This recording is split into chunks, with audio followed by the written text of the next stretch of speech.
22 years ago, it started as a global Facebook support group. Now they are a thriving charitable nonprofit organization dedicated to supporting those who are born missing one or both ears or are missing or having underdeveloped ear canals. Joining me now is Melissa Tumblin, founder and executive director of the ear community. All right, Melissa, we're so glad to have you here. We're going to start off with the broad topic, right? The broad question of telling us about ear community and why it was started. Yes, Ear Community is a true grassroots nonprofit, and I founded it after my youngest daughter, Alyssa, was born without her right ear and no ear canal. So a lot of these children and adults that have what's called Microtia and Atresia, they're part of an underserved community. Now, how long has it been around? So Ear Community is almost 13 years old. Almost 13 years old. So now we know how old Allie is. Yeah, she turned 13 2 weeks ago. Oh gosh, happy belated birthday to her, of course. Let's talk about the details on what you guys actually do. You know, how you help people that might be in a similar situation. Right, so sometimes babies are born without ears. They're physically missing one or both ears, and their ear canals also didn't fully develop, so that causes a result of hearing loss. And sometimes there's also crooked smiles, I call them, one jawbone shorter than the other. So we have craniofacial differences as well. And a lot of these children and adults feel alone. Mm-hmm. They really feel alone. They didn't have a community. In fact, Ear Community has paved the way for the world to learn a little bit more about Microtia and Atresia.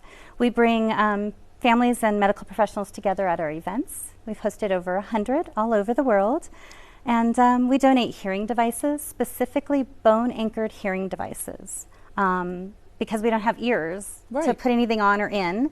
And we've really done so much for the community to just bring people together.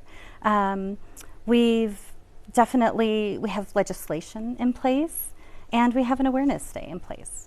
This is one of those times when you can say social media has truly opened up the world for people, right? As you said, this isn't just here in Denver or right here in Colorado. You said the world, opening up a community like that for people.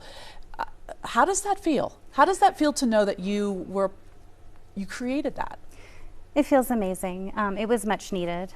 When Allie was born, we could not find the answers we were looking for. And it turns out that's the majority of what most families go through. Microtia and oral atresia are just rare enough to where not every doctor will have had a patient come through like this. And we just needed answers. And with Ear Community, I wanted them all in one spot. I didn't want families to have to search everywhere for what they needed, what their options were, and to be able to come together. Let's talk accomplishments, one of which is Allie's Act. Oh, you want to describe that for us? Yes, Allie's Act is named after Allie, my daughter. And this is a federal piece of legislation that has been introduced that would help ensure that private insurance companies don't deny but cover bone-anchored hearing devices. These are the specific devices that my daughter and all of the members in our community need, and these are often the only hearing devices that they can benefit from.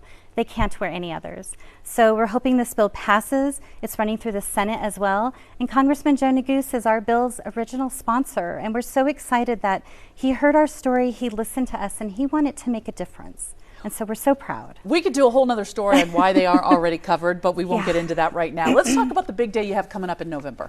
Yes. So in order to bring these individuals together in our community and so that no one ever feels alone with Microtia and Atresia, we have established National Microtia and Atresia Awareness Day, which takes place every November 9th. I always tell families, think of the number 9 as the shape of an ear. And medical professionals come together. They host clinics that bring these families to their medical facilities. They educate them. It's an opportunity for parents to go into schools, talk about differences and acceptance. And it's just a wonderful day for everyone to bring awareness and promote education. How can our viewers help? So we have information on all of our social media pages. They can wear blue. It's along the lines of a periwinkle blue on November 9th. And most importantly, be kind. If you ever see an adult or a child in public that's missing one or both ears, has a crooked smile, or any individual that's wearing hearing devices, just say hi. You know, it would mean the world to them instead of asking questions or staring. Or staring. Yes. Well, it's quite an accomplishment meant for you as well as a mother, as a caregiver, someone who was dealing with something new like this, but then created a grassroots effort that now has gone worldwide to include so many other parents. Melissa, thank you so much. What a great inspiration. We appreciate it. To learn how you can support Allie's Act and help make it into law, visit earcommunity.org. And remember that November 9th is National Microtia Day Awareness Day, which is dedicated to raising awareness for Microtia and Atresia.